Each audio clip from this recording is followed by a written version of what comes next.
حدیث نمبر 3029۔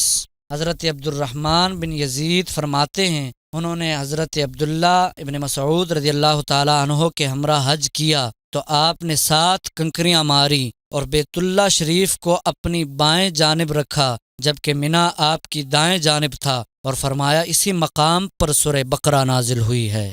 حدیث نمبر 3030۔ ایک اور سند سے بھی یہ حدیث مروی ہے، البتہ اس میں جمرہ عقبہ کے پاس آنے کا ذکر ہے۔ حدیث نمبر 3031۔